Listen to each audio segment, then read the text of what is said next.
पापा, मुझे कुछ समझ नहीं आ रहा है, आप करके बताओ। तब पापा ने अपने अनुभव का अच्छे से उपयोग करके मुझे इतना समझाया कि मेरी हालत देखने लायक थी। लेकिन पापा ने फिर भी पहली बार में ही 4 बार क्रिकेट खेला, क्योंकि वह पिछले 1 साल से यह खेल नहीं खेले थे। नमस्कार दोस्तों, मेरा नाम चांदनी है। मैं अपनी और अपने पापा की कहानी सुनाने जा रही हूँ। अगर आपको अच्छी लगे तो वीडियो को लाइक ज़रूर करना। 2 साल पहले का समय था जब मेरी मम्मी का बस के द्वारा एक्सीडेंट हो गया था, जिससे वह गुजर गई। उस वक्त करीब मैं 16 साल की थी। मैं अपने परिवार की बात करूं तो मैं, पापा और मम्मी, हम तीनों का एक हंसता खेलता परिवार था। हम लोग बिहार के रहने वाले हैं और हमारा ऐसा कोई खास रिश्तेदार भी नहीं है, बस हम तीनों अकेले ही रहते थे। मम्मी के गुजर जाने के बाद पापा और मैं हमारे घर में अकेले बचे थे। हमारा घर काफ़ी छोटा है, जिसमें आगे वाले हिस्से में पापा ने इलेक्ट्रॉनिक सामान की एक दुकान लगा रखी थी, जिससे हमारी अच्छी खासी इनकम हो जाती थी। लेकिन मैं आपको बताऊं तो मम्मी के गुजर जाने के बाद पापा बहुत ही अकेलापन महसूस करते थे, क्योंकि उनका जीवन साथी उन्हें छोड़कर चला गया था। उनकी मेरे अलावा और किसी से ज़्यादा खासी बातचीत नहीं होती थी।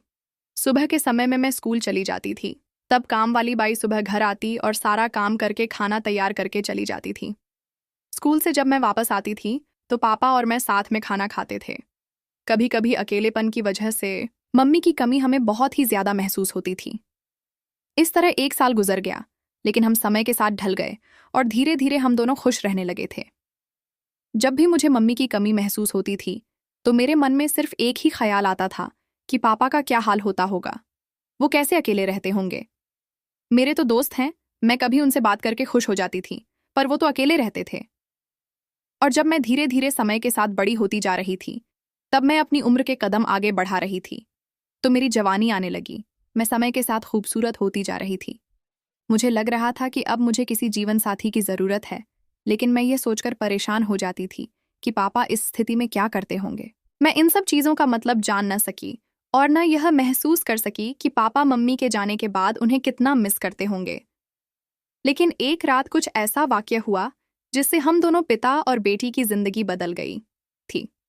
यह बात जुलाई की है, जब बहुत ही ज़्यादा गर्मी होने के बाद बारिश शुरू हो जाती है और बादल बहुत ज़ोर ज़ोर से गरजते हैं। तब रात का समय था।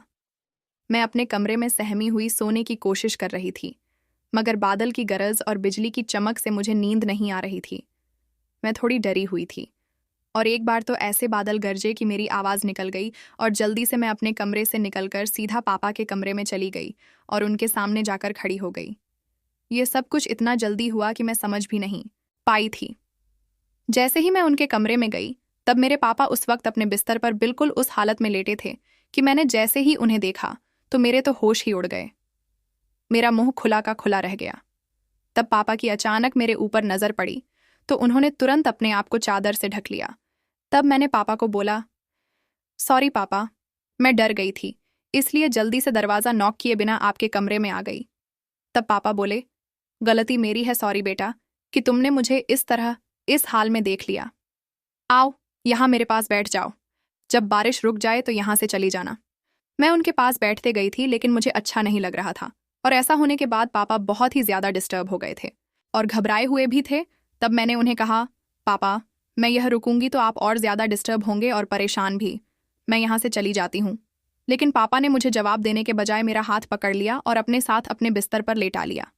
तब मैंने पापा से कहा, पापा, आपने कुछ नहीं पहना है, मुझे बहुत ही ज़्यादा शर्म आ रही है। लेकिन तभी मुझे भी एक एहसास हुआ कि गर्मी ज़्यादा होने की वजह से मैं भी सिर्फ शर्ट पहनी हुई थी और उसके नीचे कुछ नहीं पहना था। एक तरफ तो पापा को मैं उस हालत में देख चुकी थी और दूसरी तरफ मैं उनके बराबर बैठी हुई थी। मैं घबरा गई थी, क्योंकि अभी तक मैं कभी भी पापा के बराबरी पर नहीं बैठी थी, इसलिए एक डर भी था। तब अचानक से बादल बहुत ज़ोर से गरजे तो मैं बहुत ही ज़्यादा डर गई थी और डर की वजह से तुरंत पापा से लिपट गई। मेरे इस रिएक्शन से पापा ने जो अपने ऊपर शीट ओढ़ रखी थी वह हट गई। मैं लगभग 20 सेकंड उनसे यूं ही लिपटी रही, क्योंकि मुझे बहुत ही डर लग रहा था। लेकिन जब मेरा डर धीरे धीरे कम हुआ तो मुझे एहसास हुआ कि मैं अपने पापा से लिपटी हुई हूँ। मैंने तुरंत घबराकर पापा से अलग होने की कोशिश की तो पापा ने मेरी कमर में अपना हाथ डालकर मुझे मजबूती से अपने साथ पकड़ लिया और बोले, जानू, ऐसे ही रहो। तब मैंने पापा से कहा, पापा, आप ये क्या कर रहे हैं? तब वह बोले, बेटा, आज तुम्हारी मम्मी की बहुत याद आ रही है। तब मैंने कहा, पापा, आपको जब मम्मी की याद आती है तब आप हमेशा ऐसा ही करते हैं क्या? तब पापा ने जवाब दिया, बेटा, वह तुम्हारी माँ थी, लेकिन मेरी बेबी थी। और पति पत्नी का रिश्ता क्या होता है तुम जानती हो? तब मैंने कहा, मैं समझी नहीं पापा। तब पापा बोले, बेटी, क्या तुम्हें नहीं पता पति पत्नी का रिश्ता क्या होता है?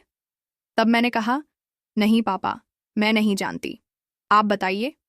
और पापा बताने लगे, अब मैं कैसे बताऊं तुम्हें कि पति पत्नी का रिश्ता कैसा होता है और कहाँ तक का होता है।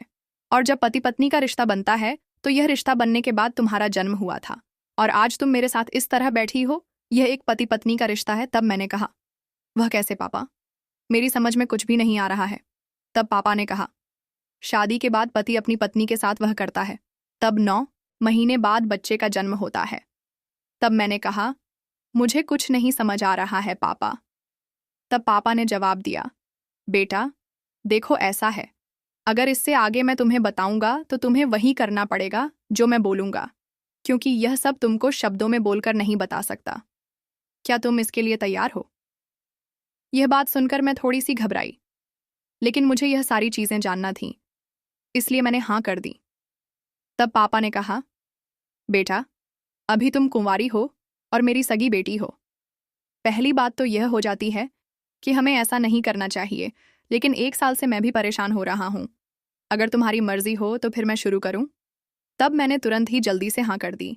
तो पापा बोले, बेटा, तूने मेरी मुश्किल आसान कर दी है। ये कहते हुए पापा ने तो बिल्कुल देर न करते हुए मेरी आवाज़ निकाल दी। आज मेरे पापा के द्वारा जो कुछ भी मेरे साथ होने वाला था, यह मेरी जिंदगी का एक अनोखा एहसास था। अब पापा अपनी बेटी के साथ वह करने जा रहे थे जो पापा मम्मी के साथ करते थे। जैसे ही मैंने हाँ की, तुरंत पापा फुल मस्ती के मूड में आ गए। मैंने पापा की तरफ देखा और तुरंत शर्म से अपनी आंखें बंद कर लीं, क्योंकि मुझे बहुत शर्म आ रही थी, क्योंकि आज मैं ही अपने सगे बाप से यह सब करवा रही थी। हम दोनों, पिता और बेटी ने उस दिन 4 राउंड क्रिकेट खेला। पापा को तो खूब अनुभव था इस खेल का, इस वजह से उन्होंने मेरी हालत खराब कर दी, लेकिन मेरे लिए भी यह सब नया था, तो मैं इन चीज़ों को समझ पाई। तब तक मेरी हालत खराब हो चुकी थी। पापा जान चुके थे कि चांदनी की हालत खराब हो चुकी है, इसलिए वह थोड़ी देर रुक गए, लेकिन फिर जो चालू हुए, पूरा ही खेल अपने कब्जे में करके मुझे मसल डाला। इस क्रिकेट के खेल में मुझे उस दिन खूब मज़ा आया और इसके बाद फिर जब भी पापा और मेरा मन रहता था, तब हम जमकर क्रिकेट खेलने लगे। इस प्रकार से हम दोनों ने एक दूसरे की मदद की, एक दूसरे की भावनाओं को समझकर आगे बढ़ने की कोशिश की और धीरे धीरे मैं ऐसा करती रही। लेकिन समय बीतता गया, साल बीतते गए और एक दिन फिर मेरी शादी कहीं दूसरी जगह फिक्स हो चुकी थी। पापा को भी मेरी शादी मजबूरी में फिक्स करना पड़ी, लेकिन इस चीज़ से वह बहुत ही ज़्यादा उदास रहने लगे थे। तब मैंने पापा को कहा, पापा, अब घबराइए मत, मैं आपकी ही हूँ। जब भी मन करे सिर्फ आप एक इशारा देना, मैं दौड़कर चली आऊंगी। ये बात सुनकर एक बार वह मुस्कुराए और फिर कहा, ठीक है बेटा। और कुछ दिनों बाद मेरी शादी हो गई। शादी करके मैं अपने ससुराल चली गई और जब हमारी सुहागरात थी, तब मेरे पति को मेरे ऊपर शक तो हुआ था कि मामला गड़बड़ है, लेकिन यह बात शब्दों में बोलकर बता नहीं पाए। और फिर मैं अपने पति की अच्छी सेवा करने लगी तो उनका शक दूर हो चुका था। लेकिन जब भी पापा फ़ोन लगाते थे, उनको याद आती थी, तो मुझे उनके पास जाना पड़ता था, क्योंकि मैं नहीं चाहती थी कि पापा को इन सब चीज़ों की वजह से परेशान होना पड़े। और फिर पापा और मैं जमकर क्रिकेट खेलते। इस तरह से मैं अपने पापा की ही मदद करती जा रही थी। दोस्तों, मैंने ये सही किया या गलत, कमेंट बॉक्स में ज़रूर बताना। और कहानी अच्छी लगी हो तो वीडियो को लाइक करके चैनल को सब्सक्राइब करना। फिर मिलेंगे अगली कहानी में, तब तक के लिए धन्यवाद।